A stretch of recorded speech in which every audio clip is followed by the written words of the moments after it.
ខ្ញុំបាទសូមធ្វើការអនុញ្ញាតគោរពនិងជម្រាបសួរពុកម៉ែបងប្អូននិងទស្សនិកជនជាទីគោរពថ្ងៃនេះជួបជាមួយនឹងខ្ញុំបាទ MC Play ខ្ញុំបាទសូមលើកយកនៅជោគជាតារាសីប្រចាំថ្ងៃច័ន្ទ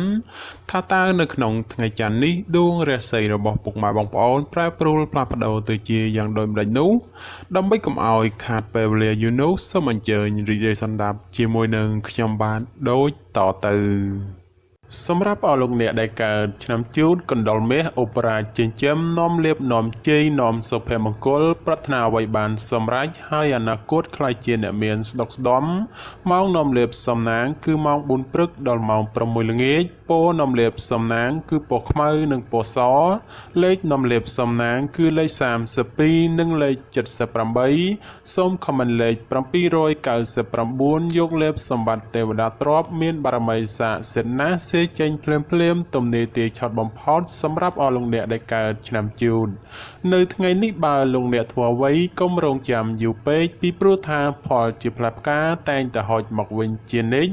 សម្រាប់អ្នកប្រកបមុខរបររកស៊ីជួញដូររាសីងើបឡើងខ្ពស់ដូចនេះទោះជួញទីជិតឆ្ងាយលោកអ្នកអាចសម្រេចផលល្អចូលមកបានក្រាន់បំពេញបំពង់ផងដែរសម្រាប់ការធ្វើដំណើរទីជិតឆ្ងាយមានភាពសុខដុមទាំងពេលទៅនិងពេលត្រឡប់មកវិញរីឯបញ្ហាសម្ព័ន្ធស្នេហាកំឡោះក្រមុំមានការស្មុគស្មាញក្តីបើលោកអ្នកធ្វើការដោះស្រាយតែងតែជួបសេចក្តីសម្រេចជានិច្ចសម្រាប់អស់លោកអ្នកដែលកើតឆ្នាំឆ្លូវក៏នាំលៀបនាំជីនាំសុភមង្គលប្រាថ្នាអ្វីបានសម្រេចហើយអនាគតខ្លាយជាអ្នកមានទ្រព្យស្ដុកស្ដំម៉ោងនាំលៀបសំណាងគឺម៉ោង6ព្រឹកដល់ម៉ោង8យប់ពណ៌នាំលៀបសំណាងគឺពណ៌សនិងពណ៌ក្រហមលេខនាំលៀបសំណាងគឺលេខ21និងលេខ54សូមខមមិនលេខ555យកលៀបសម្បត្តិទេវតាទ្រព្យមានបារមីស័ក្តិសិទ្ធិណាស់ចេញភ្លាមទំនេរទាឆត់បំផុតនិងមានសំណាងល្អប្រទានសម្បត្តិមហាសិទ្ធិមានលៀបមានជ័យមានលុយចូលហោហៀចំពោះឆ្នាំឆ្លូវនៅថ្ងៃនេះយីអូនរបស់អស់លោកអ្នកមិនគប់ប្រសាទេចូលមានការប្រយ័ត្នប្រយែងអារម្មណ៍មួម៉ៅក្តៅក្រហាយមិនដឹងមុខក្រោយនាំឲ្យកើតរឿងតូចคล้ายជារឿងធំ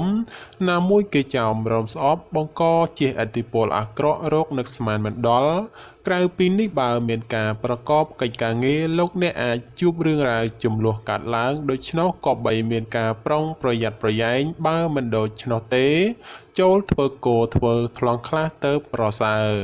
សម្រាប់អ្នកប្រកបមុខរបររកស៊ីជួញដូរទីជិតឆ្ងាយលៀបតូចធំច្រើនបាល់ហួសឬក៏ហោះរំលងពេលនេះអាចឆោងចាប់បានខ្លះវិញហើយរីឯសេចក្តីស្នេហាប្រុសស្រីមានការច្រណែននិងមើលផ្លូវអាក្រក់ចំពោះគ្នាច្រើនសម្រាប់អស់លោកអ្នកដែលកើតឆ្នាំខាលខ្លាមន្ត្រីចិញ្ចឹមមានប្រាជ្ញាឆ្លាតវៃមានគំនិតភ្លឺថ្លាហើយអនាគតខ្លាយជាអ្នកមានអំណាចនិងទ្រព្យស្ដុកស្ដំម៉ោងនាំលេបសំណាងគឺម៉ោង5ព្រឹកដល់ម៉ោង8យប់ពណ៌នាំលៀបសំណាងគឺពណ៌សនិងពណ៌ស្វាយលេខនាំលៀបសំណាងគឺលេខ59និងលេខ69សូមខមមិនលេខ222យកលៀបសម្បត្តិទេវតាទ្រព្យមានបារមីស័ក្តិសិទ្ធិណាស់ចេញភ្លាមទំនេរទាឆត់បំផុតនិងមានសំណាងល្អនិងប្រទានសម្បត្តិមហាសិទ្ធិមានលៀបមានជ័យមានលុយចូលហោហៀចំពោះឆ្នាំខាលនៅថ្ងៃនេះការប្រកបការងារឃើញថាមានការជឿនលឿនទៅមុខយឺនហើយជាពិសេសមានបញ្ហាប្រតឹងប្រទើសជាមួយអ្នកដទៃថែមទៀតចំពោះអ្នកប្រកបមុខរបររកស៊ីជួញដូរវិញលោកអ្នកត្រូវតែចេះសន្សំទ្រព្យល្អិតល្អោចឡើងទៅកុំខំប្រមូលតែទ្រព្យធំព្រោះថ្ងៃនេះសម្បូរតែទ្រព្យល្អិតល្អោចប៉ុណ្ណោះសម្រាប់ការធ្វើដំណើរទីជិតឆ្ងាយកុំកប់បីសេពគប់លបែងស្រីស្រាព្រោះនាំភាពទុក្ខសោកមកវិញតែប៉ុណ្ណោះរីឯបញ្ហាគូគ្រងប្តីប្រពន្ធឬគូស្នេហ៍កំឡោះក្រមុំមានដំណើរការថយក្រោយនិងប្រឆាំងគ្នាច្រើនសម្រាប់អស់លោកអ្នកដែលកើតឆ្នាំថោះទុនសាយមាសមានបារមីដៃជះមានអំណាចមានមនុស្សជួយជ្រោមជ្រែងការងារតូចធំដើម្បីឲ្យអនាគតខ្លាយជាអ្នកមានទ្រព្យសម្បត្តិស្ដុកស្ដំម៉ោងនាំលេបសំណាងគឺម៉ោង5ព្រឹកដល់ម៉ោង9យប់ព ពណ៌នំលាបសំណាងគឺពណ៌ប្រផេះនិងពណ៌លឿងលេខនំលាបសំណាងគឺលេខ22និងលេខ43សូមខមមិនលេខ888យកលាបសម្បត្តិមហាសិទ្ធិ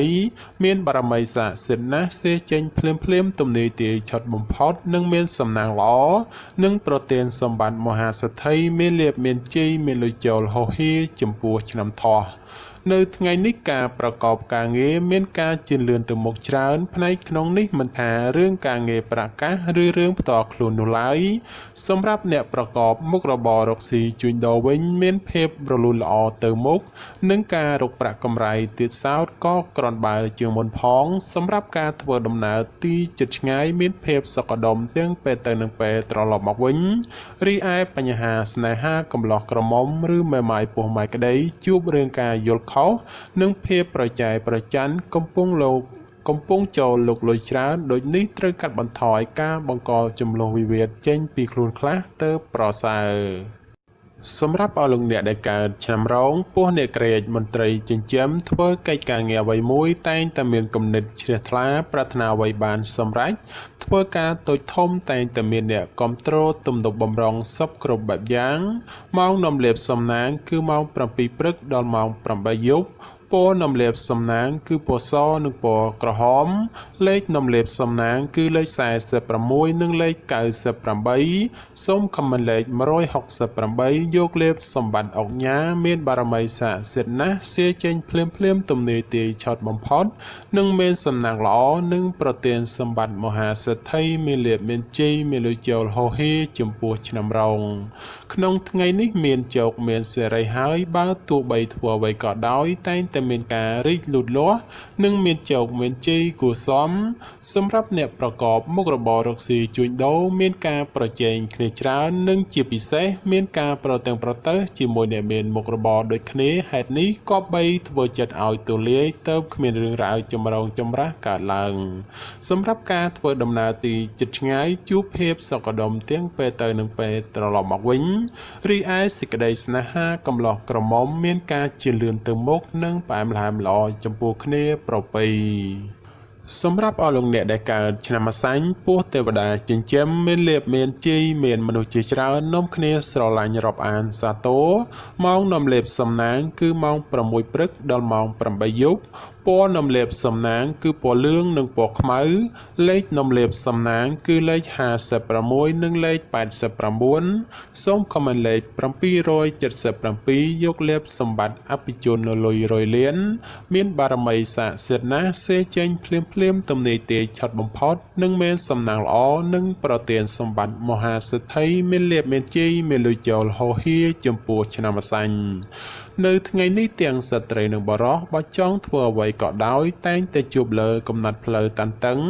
ដោយមានសភាពពិបាករុករលទៅមុខព្រោះជួបតែភាពប្រទើងប្រទើសហើយមនុស្សនៅជុំវិញខ្លួនចាំតែឈ្នានីសនឹងមើលបំណាំបង្ករឿងហេតុសម្រាប់ការរស់នៅរបស់អស់លោកអ្នកជួបបញ្ហាច្រើនលើបញ្ហាប្រកាសដូច្នោះចូលប្រយ័ត្នប្រយែងការកើតមានចំនួនវិវាទណាមួយព្រោះតែបញ្ហានេះសម្រាប់អ្នកប្រកបមុខរបររកស៊ីជួញដូរផលកម្រៃក្នុងការរកផលចំណូលគឺពិបាករកណាស់ហើយការជួញដូរទីជិតឆ្ងាយទៀតសោតមានតែភាពរកម្មរកុសមិនស្ទើរដែរទេរីឯសម្ព័ន្ធស្នេហាប្រុសស្រីមានការប្រែប្រួលផ្លាស់ប្ដូរជួនល្អជួនអាក្រក់នាំឲ្យខ្វាយខ្វល់ជាញឹកញាប់សម្រាប់អស់លោកអ្នកដែលកើតឆ្នាំមមីសេះមេតបចិញ្ចឹមនាំលាភនាំជ័យនាំសុភមង្គលប្រាថ្នាអ្វីបានសម្រេចហើយអនាគតខ្លាយជាអ្នកមានទ្រព្យស្ដុកស្ដម្ភម៉ោងនាំលាភសំណាងគឺម៉ោង5ព្រឹកដល់ម៉ោង7យប់ពណ៌នំលាបសំណាងគឺពណ៌សនិងពណ៌ក្រហមលេខនំលាបសំណាងគឺលេខ38និងលេខ56សូមខមមិនលេខ666យកលាបសម្បត្តិទេវតាទ្រព្យមានបារមីស័ក្តិសិទ្ធិណាស់សេចេញភ្លាមទំនាយទាយឆត់បំផុតនិងមានសំណាងល្អនិងប្រទានសម្បត្តិមហាសិទ្ធិមានលាភមានជ័យមានលុយចូលហោហៀចំពោះឆ្នាំមមី នៅថ្ងៃនេះផ្ដល់ផលល្អសម្រាប់ការសម្រេចចិត្តការងារឬបណ្ដាក់តនរកស៊ីក្នុងរឿងអ្វីមួយពីព្រោះថាផលជាផ្លែផ្កាតែងតែឆ្លើយតបមកវិញគួរជាទីកប់ចិត្តបើជាអ្នកប្រកបមុខរបររកស៊ីជួញដូរមានការលក់ចេញទិញចូលក្រនរស់រវើកគួសមហើយបើចង់ចរចារឿងទំនិញអ្វីមួយផងតែងតែអាចសម្រេចជានិច្ចរីឯសម្ព័ន្ធស្នេហាកំឡោះក្រមុំមានការរីកចម្រើនលូតលាស់ទៅមុខនិងបើចង់ផ្សំផ្គុំគ្រួសារផងជាឱកាសល្អប្រពៃបំផុតសម្រាប់អស់លោកអ្នកដែលកើតឆ្នាំមមែពពែមេមានបារមីដែលជះឈ្នះអមេសត្រូវប្រាថ្នាអ្វីបានសម្រេចហើយអនាគតខ្លាយជាសេដ្ឋីគេហបតីឬក៏អ្នកមានជាន់ខ្ពស់ម៉ោងនំលាបសំណាងគឺម៉ោង6ព្រឹកដល់ម៉ោង7យប់ពណ៌នំលាបសំណាងគឺពណ៌ស្វាយនិងពណ៌លឿងលេខនំលាបសំណាងគឺលេខ69និង89សូមខមមិនលេខ789យកលាបសម្បត្តិអ្នកមានជាន់ខ្ពស់មានបារមីស័ក្តិសិទ្ធិណាស់សៀចេញភ្លាមទំនាយទាយឆត់បំផុតនិងមានសំណាងល្អនិងប្រទានសម្បត្តិមហាសេដ្ឋីមានលុយរយលានសម្រាប់អស់លោកអ្នកដែលកើតឆ្នាំមមែនៅថ្ងៃនេះលោកអ្នកទទួលបាននៅភាពកក់ក្ដៅខ្លះត្រជាក់ខ្លះហើយការបំពេញការងារអ្វីមិនសូវជារលូនល្អប៉ុន្មានទេព្រោះមានបញ្ហារកម្មចិត្តខ្លះយាយីសម្រាប់អ្នកប្រកបមុខរបររកស៊ីជួញដូរក្នុងថ្ងៃនេះវិញបើលោកអ្នកចង់បោះទុនតូចធំឬក៏ចង់រកស៊ីចូលហ៊ុនជាមួយអ្នកដទៃត្រូវតែចេះត្រួតពិនិត្យឲ្យបានគ្រប់ជ្រុងជ្រោយបើពុំនោះទេនឹងអាចជួបផលអាក្រក់ណាមួយនៅថ្ងៃខាងមុខជាមិនខានរីឯសម្ព័ន្ធស្នេហាកំឡោះក្រមុំមានភាពផុយស្រួយចំនួនវិវាទណាស់ក៏បីមានការប្រុងប្រយ័ត្នប្រយែងបន្តិចទៅប្រសើរសម្រាប់អស់លោកអ្នកដែលកើតឆ្នាំវោកស្វាមន្ត្រីចិញ្ចឹមនាំលេបនាំជ័យនាំសុភមង្គលប្រាថ្នាអ្វីបានសម្រេចហើយអនាគតខ្លាយជាអ្នកមានស្នុកស្ដំម៉ោងនាំលេបសំណាងគឺម៉ោង6ព្រឹកដល់ម៉ោង8យប់ពណ៌នំលាបសំណាងគឺពណ៌ក្រហមនិងពណ៌សលេខនំលាបសំណាងគឺលេខ42និងលេខ68សូមខមមិនលេខ777យកលេបសម្បត្តិមហាសំពៅលួងមានបារមីស័ក្តិសិទ្ធិណាស់សៀចេញភ្លាមទំនាយទាយឆត់បំផុតនិងមានសំណាងល្អនិងប្រទានសម្បត្តិមហាសេដ្ឋីមានលៀបមានជ័យមានលុយចូលហោហេសម្រាប់ឆ្នាំវោកនៅថ្ងៃនេះបើទោះបីធ្វើអ្វីក៏ដោយចូលប្រយ័ត្នប្រយែងទទួលរងការខូចខាតអ្វីមួយរកនឹកស្មានមិនដល់ក្រៅពីនេះបើមានទំនាក់ទំនងការងារឬក៏ធ្វើអ្វីមួយងាយនឹងភ្លៀងផ្្លាត់ណាស់ក៏បីមានការប្រុងប្រយ័ត្នប្រយែងទើបអាចជាផុតពីផលលំបាកទាំងពួងទៅរួចសម្រាប់ការធ្វើដំណើរទីជិតឆ្ងាយចូលប្រយ័ត្នប្រយែងក្រុមមនុស្សបៀតបៀនយាយីដោយប្រការណាមួយរីឯសេចក្តីស្នេហាប្រស្រីមានដំណើរការថយក្រោយចូលប្រយ័ត្នប្រយែងជំលោះវិវាទឈានដល់ការបែកបាក់សម្រាប់អស់លោកអ្នកដែលកើតឆ្នាំរកាមន់មាសមន់ប្រាក់នាំលៀបអបរាជចិញ្ចឹមមានសំណាងល្អឈ្នះអមេសត្រូវប្រាថ្នាអ្វីបានសម្រេចហើយអនាគតខ្លាយជាសេដ្ឋីគេហបតីឬអភិជនជាន់ខ្ពស់ម៉ោងនាំលៀបសំណាងគឺម៉ោង5ព្រឹកដល់ម៉ោង7យប់ពណ៌នំលាបសំណាងគឺពណ៌ក្រហមនិងពណ៌លឿងលេខនំលាបសំណាងគឺលេខ44និងលេខ56សូមខមមិនលេខ168យកលាបសម្បត្តិអ្នកមានជាន់ខ្ពស់មានបារមីស័ក្តិសិទ្ធិណាស់សៀចេញភ្លាមទំនាយទាយឆត់បំផុតនិងមានសំណាងល្អនិងប្រទានសម្បត្តិមហាសេដ្ឋីមានលាភមានជ័យមានលុយចូលហោហៀចំពោះឆ្នាំរកានៅថ្ងៃនេះយាយអូនបានងើបឡើងខ្ពស់ដូចនេះជាឱកាសល្អច្រើនសម្រាប់អស់លោកអ្នកពង្រីកការងារអ្វីមួយពីព្រោះថាតែងតែហុចផលល្អចូលមកច្រើនជាងអាក្រក់ចំពោះអ្នកប្រកបការងាររាជការឬក៏ធ្វើការក្រុមហ៊ុនឯកជនបើទោះបីការងារមកមេញក៏ដោយតែក៏មានសំណាងល្អមកវិញគឺធ្វើច្រើនតែងតែហុចផលច្រើនជានិច្ចក្នុងពេលនេះដែរលៀបមានច្រើនគួរសមដូចនេះជាឱកាសល្អក្នុងការពង្រីកមុខចំនួនព្រោះផលជាផ្លែផ្កាតែងតែឆ្លើយតបមកវិញគួរជាទីពេញចិត្តតែយ៉ាងណាលោកអ្នកឲ្យប្រយ័ត្នប្រយែងគ្រោះថ្នាក់ចាញ់បោកគេក៏មានខ្ពស់ផងដែររីឯបញ្ហាសម្ព័ន្ធស្នេហាកំឡោះក្រមុំ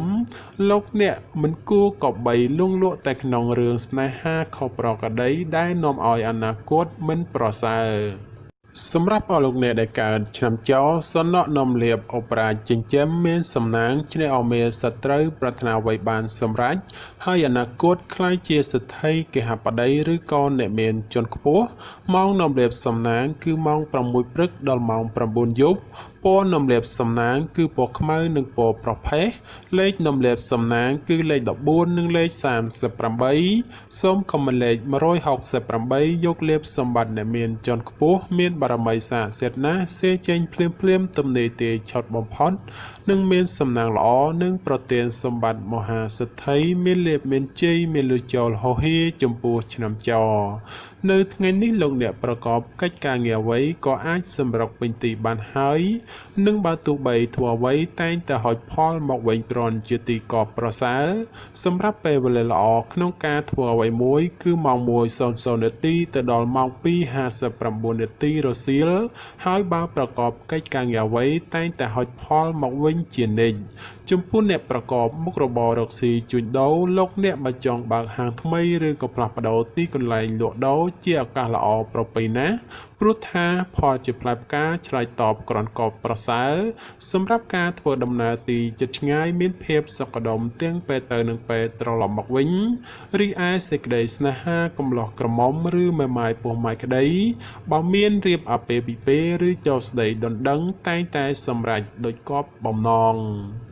សម្រាប់អស់លោកអ្នកដែលកើតឆ្នាំកុរជ្រូកនាំលៀបនាំជ័យនាំសុភមង្គលប្រាថ្នាអ្វីបានសម្រេចហើយអនាគតខ្លាយជាអ្នកមានទ្រព្យសម្បត្តិស្ដុកស្ដម្ភម៉ោងនាំលៀបសំណាងគឺម៉ោង5ព្រឹកដល់ម៉ោង8ល្ងាចពណ៌នំលៀបសំណាងគឺពណ៌សនិងពណ៌លឿងលេខនំលៀបសំណាងគឺលេខ69និងលេខ89សូមខមមិនលេខ567យកលៀបសម្បត្តិទេវតាទ្រព្យមានបារមីស័ក្តិសិទ្ធិណាស់សេចេញភ្លាមទំនេរទេឆុតបំផុតនិងមានសំណាងល្អនិងប្រទានសម្បត្តិមហាសិទ្ធិមានលៀបមានជ័យមានលុយចូលហោហៀចំពោះឆ្នាំកុរនៅក្នុងថ្ងៃនេះបើលោកអ្នកធ្វើអ្វីត្រូវធ្វើដោយសន្សំកុំបំបោលនោះផលល្អនឹងហុចឲ្យវិញដូចជាទីកប់បំណងសម្រាប់ការប្រកបការងារក៏ដូចឆ្នោះដែរលោកអ្នកត្រូវតែធ្វើថ្នាក់ធនកណ្ដាលឬមិនសំខាន់ពេកព្រោះថាបើធ្វើធំពេកឬសំខាន់ខ្លាំងពេកផលជាផ្លែផ្កាដែលហុចមកវិញមិនសូវដូចគប់បំណងប៉ុន្មាននោះឡើយចំពោះអ្នកប្រកបមុខរបររកស៊ីជួញដូរលោកអ្នកឲ្យប្រយ័ត្នប្រយែងជន់ខិលខូចតាមលួចបន្លំឬបង្ករឿងហេតុដោយប្រការណាមួយរីឯសេចក្តីស្នេហាប្រុសស្រីមានការខ្វាយខ្វល់ព្រោះតែការប្រឆាំងគ្នាមានច្រើនជាងសពមួយដង